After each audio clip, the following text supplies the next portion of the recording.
The Greeks said that moderation in all things is the key to a happy life.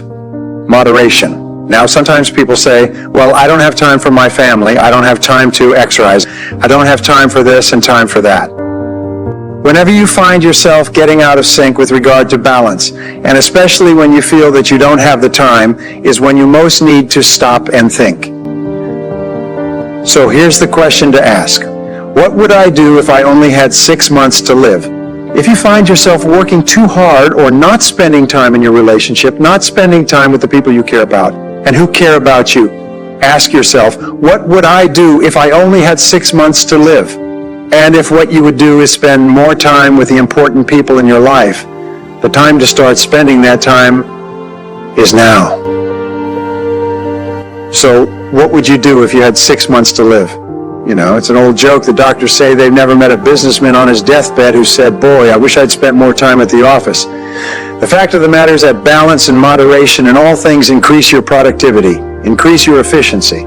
And remember, the only reason you're working is so that you can enjoy the great things of life, which are your people, your relationships, the things that make you happy, and so on. Imagine that you are financially independent, that you have past 20 million in the bank, and simultaneously, you only have 10 years to live. You're going to enjoy superb health, but you have all the money that you need, and you have to work at something. You cannot be a layabout. So therefore, if you could work at anything and you had all the money you needed and you didn't want to waste any time, what career would you choose? If you could wave a magic wand and have all the talent and skill that you need to be successful in any field, what field would you choose for yourself? And then what you do is you just start to do some research on that field, working it part-time, working it for free, reading books and courses, talking to people who are in it. I've spoken to literally thousands of people over the years who did that and eventually changed out of their current jobs, sometimes within their same company, sometimes out of their current job where they weren't very satisfied, into a new job that they loved, and they became a star at that new job. And you can do the same. Everybody can do this. I'm going to give you a law that is my favorite law of time management, and it's called the Law of Three. This law alone will enable you to be one of the most productive and successful people in your world. The Law of Three is based on my 30 years of study into time management. And what it basically says is that if you make a list of everything that you have to do in a week or a month, you'll come up with 20 or 30. Some people write down 40 or 50 tasks or activities. But if you look at this list, you'll find there are only 3 activities that you engage in your life that account for 90% of the value that you contribute in your life. Wherever you are in life, there's only 3 things that account for 90% of your happiness. Only 3 things. This Law of Three works everywhere, and it works for everyone. It works if you're a doctor, an investment banker, a salesperson, a business owner, or a student. Whatever there is, always 3. So what you do is you make a list of everything you do, and then you ask 3 questions. Question number 1 is, if I could only do one thing on this list all day long, which one activity would have the greatest positive impact on my life? Or you could say, I could only do one activity all day long, which one activity would help me to double my income faster than anything else? And that answer is usually pretty obvious. So you put a circle around there. And then you ask it again, if I could only do 2 things all day long, what would be the second most valuable thing that I could do? You go through your list and you'll come up with number 2. And then you ask the question the 3rd time, if I would only do 3 things all day long, what would be number 3? And you circle it. Now I put every one of my students through this exercise, and they're all astonished because in a few minutes they see clearly that these are the 3 most important things that they do in achieving their goals of health, wealth, and happiness. And so the rule is this: do fewer things in your daily life, but do more important things and do them more of the time, and then get better. Improve in each one of those areas. In your life, there's 3 things that you do that are more important than everything else, and these will change over time. But you must be clear about those 3 things. And if you start working on only those 3 things, you will double your productivity, performance, and output very quickly. If you can concentrate on the 3 most important things you do well, there's 4 requirements for you to make these techniques work for you. We call these the 4 Ds. The first D is desire. It's one you must have a burning desire to be effective at time management. The second D is decision. You must make a decision that you are going to become an expert in this subject. You are going to take this course. You're going to use these materials. You're going to practice them over and over again, because what we have found is, in the absence of a decision, nothing ever happens. You need a clear, unequivocal do or die, burn. The bridge's decision that this is a subject that you are going to master.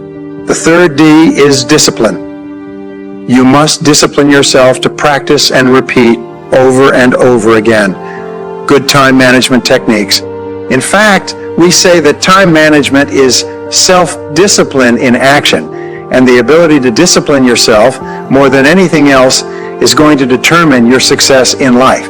And the fourth D to become excellent in time management is determination. You must have the ability to persist. You must have the determination to keep on keeping at it, on and at it, long enough until you become very, very good in this field. But I promise you this, the payoff is tremendous, because you see, time management is really life management.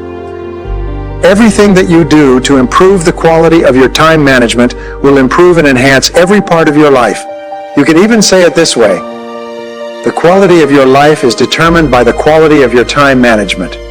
The quality of your life will be determined by the way you use your time minute to minute, hour to hour, day to day, because your time is your life.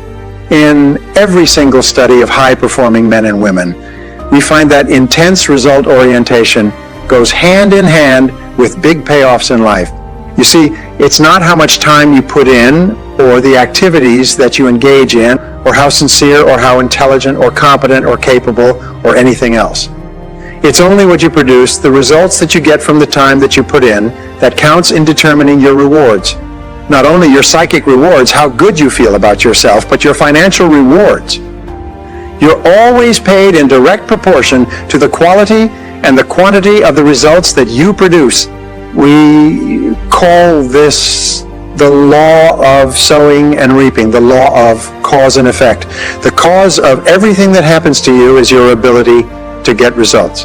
And the easier rewards, if you want to increase the quality and quantity of your rewards, you have to think all the time about increasing the quality and quantity of your results. Now, the second point is this. Most people are very unproductive. Most people cannot do a full day's work if their life depended upon it. In fact, every study that I've ever seen suggests that the average person works at only 50% of capacity. In fact, in most work environments, about 30% of all the work time is spent in socializing, gossiping, wasting time talking, chit-chatting, hanging around the water fountain, reading the newspaper, drinking coffee, and so on. What does it mean to you? It means that the average person is working at 50% or less of capacity. There are tremendous opportunities for you if you'll do some of the things that we talk about to rapidly move ahead of other people. The starting point of getting things done is the quality of neatness. The quality of neatness means that you start with a clean desk and you end with a clean desk. You start with a clean briefcase and you end with a clean briefcase. You take the time to make sure that your entire working environment looks neat, professional, productive, and effective. Remember this. It's not just what you do, but it's the perception of other people of what you do that counts. I read a story by a self-made millionaire who said that he built 5 successful companies, and one of their critical rules was that every single person kept a clean desk. Now, the fourth key in getting things done is the importance of focus. Focus, which leads to clarity, and we talk about this over and over again. Focus means that you're absolutely clear about what you're trying to accomplish. Focus means that you're absolutely clear about your key result areas and why you're on the payroll. We say that fuzzy focus leads to fuzzy results. Clear focus leads to clear results. And this means that you take the time to think. You take the time to think through. Why am I on the payroll? What have I been hired to accomplish? What are my key result areas? What are my core functions? What are the 20% of the things that I do that account for 80% of my results?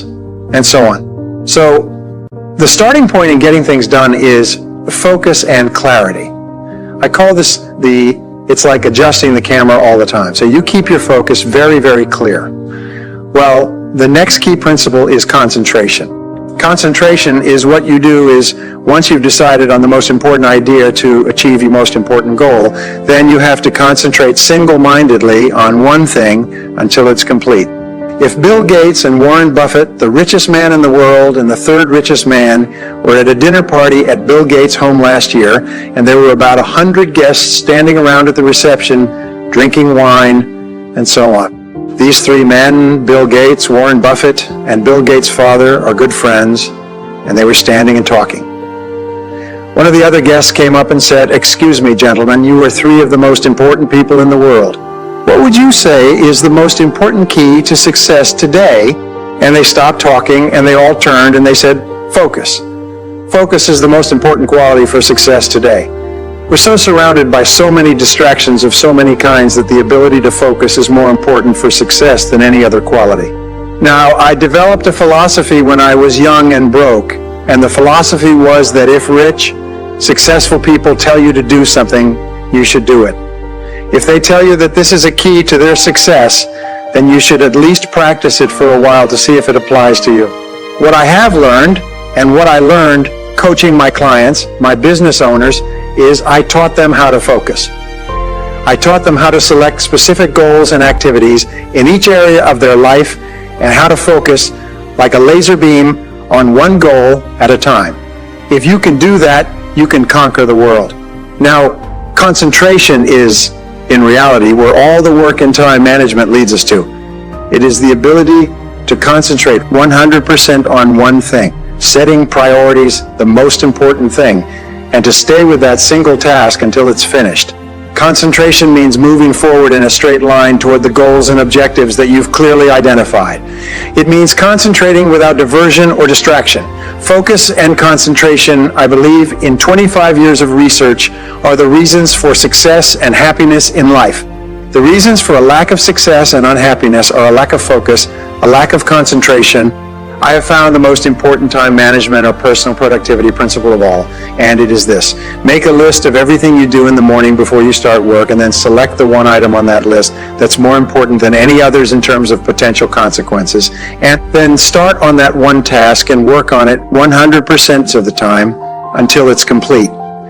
Now, if you can do that, you can double and triple your productivity, become one of the highest paid and most respected people in your world. Select your most important task. Start on it immediately. Work on it 100% of the time until it's complete, because here's what I discovered in 30 years of studying and writing books on time management. Task completion is the key to success. It is not tasks that you work on, but it's only the tasks that you complete. If you're a student, it's completing your assignments and your reports. If you're a salesperson, it's completing the sales. If you're a business person, it's completing different transactions. Everything in life is completing tasks. Now, here's a wonderful payoff. When you complete an important task, it gives you an increased sense of self-esteem and personal power. Your self-confidence goes up. You get more energy and more ideas. You feel happy about yourself. Whenever you complete a task, your brain gives you a rush of endorphins, and endorphins make you happy, more alert, and more creative. They strengthen your immune system so that you're never sick. So you'll find that what successful people do is they're always starting and completing tasks, and especially they start and complete them on time. Now, what does this require? It requires our old friend and enemy, self-discipline. Now, what we know about task completion is that not only is it the key to the future, not only is it the key to getting more and greater and better opportunities, but important task completion, doing something that's important to you and carrying it through and finishing it 100% at the end is a source of energy, enthusiasm, and high self-esteem. Men and women who are working consistently on getting important things done and staying with it to the complete are more positive. They're more optimistic. They're more self-confident. They're full of confidence. They have more belief and self-assurance in themselves, and they get more opportunities to complete more tasks. And here's the flip side. Completing low priority tasks leads to stress. If you work and you get a lot of little things done, but they're not moving you toward the accomplishment of things that are really important to you, what happens is you just feel crummy as a result. We find that the average Brit, average German, average French person works about 1,600 hours a year. An average executive or business owner works about 2,000 hours a year. So what you do is you take your annual income and you divide it by 2,000. So let's say you're earning $100,000 a year divided by 2,000. That means that you're earning $50 an hour. This is your hourly rate. Over time, you can include all your benefits and pensions and so on. But whatever this is, let's say your hourly income is $50 an hour. That means, by Ricardo's law, the law of comparative advantage as formulated by David Ricardo, you don't do anything that pays less than $50 an hour. You only do things that pay you $50 an hour or more, or that people would pay you 50 quid an hour or more to do, and everything else you delegate. If there's something that someone else can do for $10 an hour, you hire somebody to do that. $20 an hour, $30 an hour, you keep hiring people who can do tasks at a lower hourly rate than yourself. Now here's the great discovery, and this can be life-changing. I call it the law of three. The law of three says that no matter how many things you do, how many tasks you do in a week or a month, and it's usually 20 or 30, 3 of those tasks account for 90% of your value. Only 3. You make a list of all of your tasks, and I do this with my business owners, and I have them go through this, and they're astonished. They double their income within 30 days because I ask them the 3 magic questions. Magic question number 1. If you could only do one thing on this list, one task on this list all day long, which one task would have the greatest positive impact on your career? Which one task? Well, it'll usually pop. It'll jump out at you. So you put a circle around it. Then you say, if you could only do 2 things all day long, which would be number 2, and you put a circle around that. If you could only do 3 things all day long, which would be number 3, put a circle around that. And suddenly, it's almost like all these other tasks fade. Again, like in a camera shot in a movie, a fade, and those 3 tasks are sitting there like those 3 magic tabs. And you realize, oh my God, those are the big 3. Everything else is secondary. Everything else can be done by someone else or done later, or not done at all. And then you focus on the 3. So here's the rule for doubling your income, and doubling it again, and I'll repeat it again. Do fewer things, but do more important things, and do them more often, and get better at them. Repeat. Do fewer things, the big 3. Do more important things, do more of them, spend more of your day working on those 3 tasks, and then get better at those tasks so you can get more done faster at a higher level of quality. If you will practice the law of 3, you'll transform your life. If you combine that with the eat the frog and work on your most important task, the one that can contribute the most value, and you can do that until it becomes a habit, just automatic. You get up in the morning and you just start working on your most important task, and you say, no, I don't do that. I don't do little tasks. Those are not my job. People say, what about this? What about that? I said, excuse me, I'm management, my labor. I do management tasks. I do my big 3 labor. Does all this other thing? So you, person who's watching this right now, is your management on labor. Think of yourself as management and do your 3 tasks. If you can do that until it becomes a habit, you're going to conquer the world. All of us, over the course of our lives, want to develop character, and character has been defined several ways. One definition I like is that character is the ability to follow through on a resolution after the enthusiasm with which the resolution was made has passed. So taking this course, by the way, you'll make a lot of decisions and commitments and resolutions. The true measure of character is whether or not you have the capacity to follow through. Character, in effect, is self-discipline in action. Character is self-discipline in action. You can tell how much character you have by how willing you are to discipline yourself to make the sacrifices that are necessary in the short term to have a great life in the long term.